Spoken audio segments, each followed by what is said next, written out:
जो आम आदमी पार्टी के कैंडिडेट हैं वो तो बटाला से भी नहीं जीतेंगे। जो हालात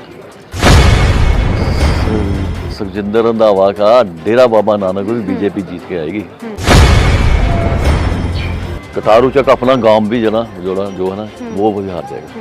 इतना बुरा हाल है। जो आप देखो उधर की सड़क है, सारी सड़कें टूटी हुई। अगर मंत्री के गांव का ऐसा हाल है तो बाकी जगह क्या होगा। कटारू चक जी लोगों को धमका रहे हैं और कटारू चक जी भी अंदर जाएंगे चुनाव के बाद। जो हालात है ना जी पंजाब के, देखो शरेआम यहाँ से ना जी पठानकोट में 10-10 हज़ार रुपए देके रजिस्ट्रियाँ हो रही हैं। किसके पास जा रहे हैं पैसे? में 2 साल में विकास कितना हुआ? देखो विकास तो उसने बड़ा किया, अपना किया है, वो तो पता है मुझे। उसका बेटा भी लगा हुआ है, बहन का बेटा भी लगा हुआ है, सभी लगे हुए हैं, विकास कर रहे हैं। ये रंधावा जी जो आप बोल रहे हो ना जी, पहले सोच लो क्या बोल रहे हो।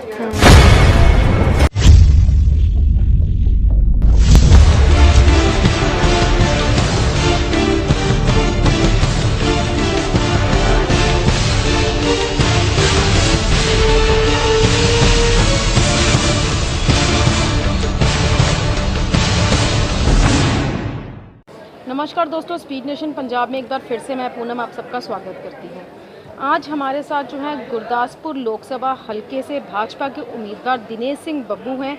इनसे जानेंगे कि इनको लोगों का कैसा समर्थन मिल रहा है, कैसा प्यार मिल रहा है और दिन प्रतिदिन जैसे ही चुनाव आगे आते जा रहे हैं वैसे रुझान भी कैसे आ रहे हैं। सर, सबसे पहले तो आपका बहुत ज़्यादा स्वागत है मेरे चैनल में। बहुत बहुत धन्यवाद जी। सर, सबसे पहली बात है, अगर हम शुरू करते हैं प्रधानमंत्री नरेंद्र मोदी से, पिछले चुनावों में उन्होंने 100 दिन का लक्ष्य निर्धारित किया था और अभी कल उनकी ओर से जो है ये अनाउंसमेंट की गई है कि 1-2 दिन में वो 100 दिन का नहीं बल्कि 160 दिन का जो लक्ष्य है उनका, उसमें क्या करेंगे वो तय कर देंगे। वो तो जो तय करेंगे, आपने भी कुछ तय किया कि अगर आप जीत जाओगे तो आप लोकसभा हल्का गुरदासपुर के लिए और ज़िला पठानकोट के लिए क्या करोगे? देखो, सबसे पहले तो ये है कि सब तो पहले तो यह है कि देखो गल है कि बनन दे 1 साल के पहले साल कम से कम लोकसभा गुरदासपुर च ना जी एक PGI या एम्स लगाने का मेरा टारगेट है। दूसरा यह है कि जेडे मकोड़ा पतन का पुल और कीड़ी पतन का पुल पूरा प्रयास रहेगा कि पहले साल जो काम जो शुरू करवाइए। बाकी है कि हर विधानसभा दी अलग अलग समस्या ने, ठीक है नहीं, वो बस सारे लोग बैठ के ना जो कोई ना कोई जी समस्या उसका समाधान करेंगे। आप डिप्टी स्पीकर भी रह चुके हैं यहाँ पर। अगर पठानकोट की बात करें, नशे की बात करें, नैरो गेज की बात करें, कई पुल यहाँ पर जो है वो पेंडिंग है, उसकी बात करें, इनमें से कौन सी आपकी पहली प्रायोरिटी रहेगी कि इसमें पहली प्रायोरिटी जो है आप करेंगे? देखो, सब तो पहले तो जो जेडे ना 2 पुल जेडे, हाँ जी, कीड़ी पतन वाला मकोड़ा पतन वाला, सब तो पहले प्रयास करेंगे कि वो कंप्लीट करेंगे। दिनेश सिंह बब्बू को जब टिकट अनाउंस हुई थी दबका चेहरे का नूर कुछ और था, मगर अब जैसे जैसे आगे बढ़ता जा रहा है, नूर जो आगे बढ़ता जा रहा है, ये क्या लोगों का समर्थन भरपूर मिल रहा है, उनका प्यार भरपूर मिल रहा है तो नूर आ रहा है, या जीत निश्चित पाई जा रही है? देखो, जीत भी निश्चित पाई जा रही है, लेकिन लोगों का समर्थन भी बहुत मिल रहा है, बहुत समर्थन मिल रहा है। इतनी धूप में, कल भी मैं प्रोग्राम थे ना जी, इतनी धूप में लोग 2-2 घंटे इंतजार कर रहे हैं। और कल मैं कभी लेट नहीं होता जाता, कल पहली बार मेरे प्रोग्राम सारे लेट हुए।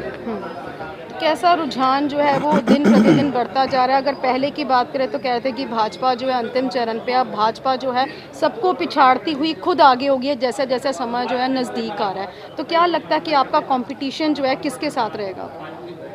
उम्मीदवार तो बहुत है, अगर कांग्रेस की बात करें तो मैं तो किसी को नहीं समझता। मेरी नज़र में तो किसी के साथ कंपटीशन है। बीजेपी का जो कार्यकर्ता ना, जिस तरह से लड़ाई लड़ रहा है वो किसी के पास ऐसा कार्यकर्ता नहीं। बीजेपी का जो कार्यकर्ता वो लगातार मेहनत कर रहा है, उतना उत्साह है, कभी इतना उत्साह नहीं। सुखजिंदर सिंह रंधावा से पिछले कल बात हुई थी तो उन्होंने कहा था भाजपा तो यहाँ दिखेगी ही नहीं, क्या कहना चाहोगे? ये तो 4 तारीख को पता चलेगा।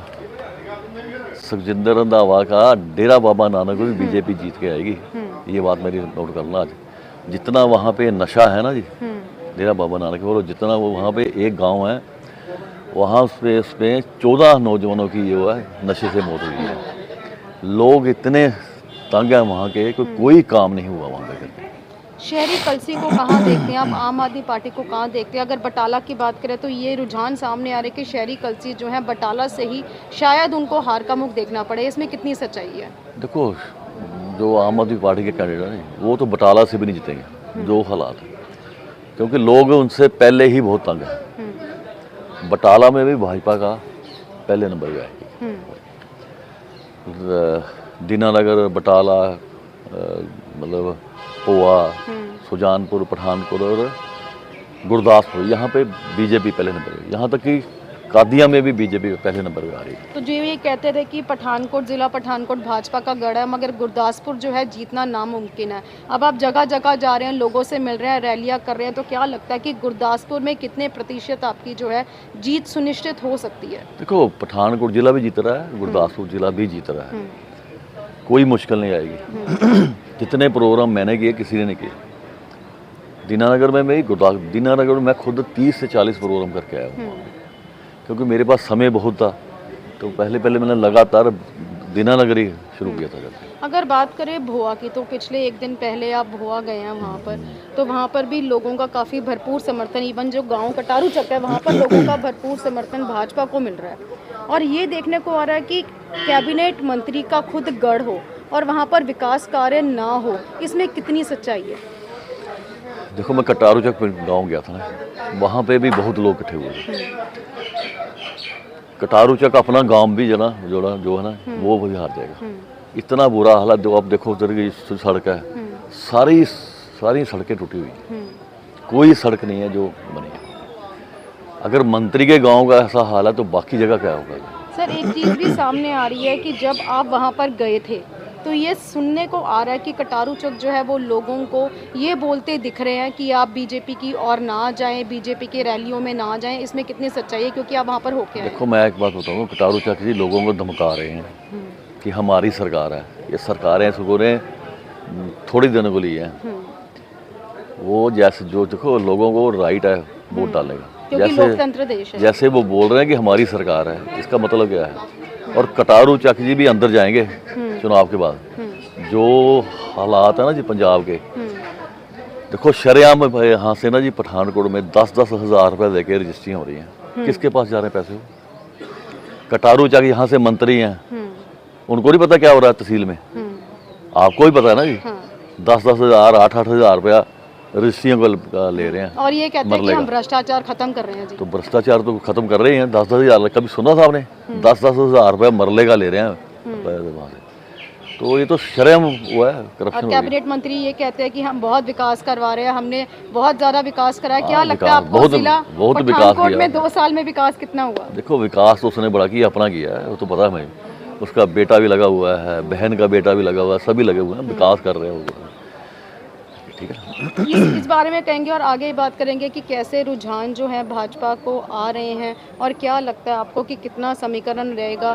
क्या कांग्रेस और भाजपा का कंपटीशन रहेगा या आप और भाजपा का कंपटीशन? देखो, अभी कहना मुश्किल है, लेकिन ये जरूर है कि भाजपा जीत रही है यहाँ से। जो मेरे पास इंफॉर्मेशन है, बीजेपी यहाँ से सीट फिर से लेके जाएगी। अकाली दल के बारे में क्या कहेंगे? गठबंधन इतने साल रहा, गठबंधन टूटा। अकाली दल तो बिखर रहा है और कांग्रेस भी बिखर रही है लगातार। देखो, कल ही अपने क्या नाम उनका, रवि कालो जी अकाली दल छोड़ के भाजपा में आए हैं, और रवि कालो जी 300 वोटों से हारे हैं सुखजिंदर रावत। तो डेरा बाबा नानक में अभी पहले जैसे हमारे पास ऐसा था कुछ लग रहा था कि हाँ वहाँ से हम हार जाएंगे, वहाँ पे भी अभी मतलब वहाँ से भी अकाली दल का जो उम्मीदवार आने के से ना जी, वहाँ पे भी बीजेपी जीत सकती है। क्या कहोगे गुरदासपुर की जनता को, क्या कहोगे पठानकोट की जनता को? देखो, मैं तो यही कहूँगा कि अगर आपने डेवलपमेंट करवानी है ना जी, फिर भाजपा को लाना चाहिए। पंजाब का अगर अपने भला करना है ना, तो बीजेपी को लाना होगा। प्रधानमंत्री नरेंद्र मोदी का फैक्टर कितना काम करेगा? बहुत फैक्टर काम कर रहा है। मैं जहाँ जहाँ जा रहा हूँ, लोग यही कह रहे हैं कि मोदी जी को प्रधानमंत्री बनाना है। विरोधियों को अंत में क्या कहना चाहोगे, जो हमेशा एक ही सवाल करते हैं कि डिप्टी स्पीकर रह चुके हैं, उनको बोलना नहीं आता, कैसे विकास कराएंगे, क्या करेंगे, पार्लियामेंट में कैसे जाएंगे? उन विरोधियों को अंत में क्या कहना चाहोगे? मैं तो यही कहूँगा ये रंधावा जी जो आप बोल रहे हो ना जी, पहले सोच लो क्या बोल रहे हो। क्या स्पीकर डिप्टी स्पीकर कोई विधानसभा में क्वेश्चन लगा सकता है या विधानसभा में बोल सकता है? उन्होंने तो सिर्फ विधानसभा की कार्रवाई चलानी है, ठीक है ना।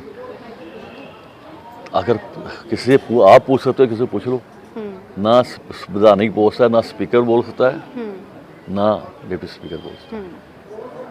ये जरूर है कि स्पीकर डिप्टी स्पीकर के काम पहल के आधार होते हैं। तो मतलब विरोधियों के पास कोई मुद्दा नहीं है, इसलिए बस वो एक ही कोई रट लगा के रखी हुई है। कोई मुद्दा नहीं, बता दी क्या बोल रहा है। कोई मेरे कोई पर्चे दर्ज हुए हैं, कोई करप्शन का है मेरे को बताओ, कुछ भी नहीं बोले ना मेरे खिलाफ, बोले कोई करप्शन का है मेरे खिलाफ। तो पठानकोट की जनता को क्या कहना चाहोगे, क्योंकि आप यहाँ के जो है विधायक भी रह चुके थे? देखो, पठानकोट की जनता ने बहुत प्यार दिया है, सुजानपुर पोहा की पठानकोट सभी ने बड़ा प्यार दिया है, और इस चुनाव में भी बहुत प्यार दे रहे हैं। और आप देखना कि कम से कम 1 लाख वोट से ना जी पठानकोट जिला बीजेपी जीती। ये सुनिश्चित कर चुके हैं आप? 100%।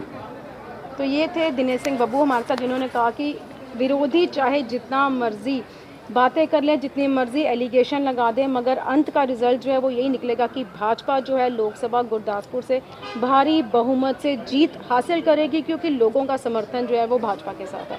ऐसे ही और इंटरव्यूज़ देखने के लिए आप स्पीड नेशन पंजाब के फेसबुक पेज को लाइक करें और यूट्यूब चैनल को सब्सक्राइब ज़रूर करें। धन्यवाद।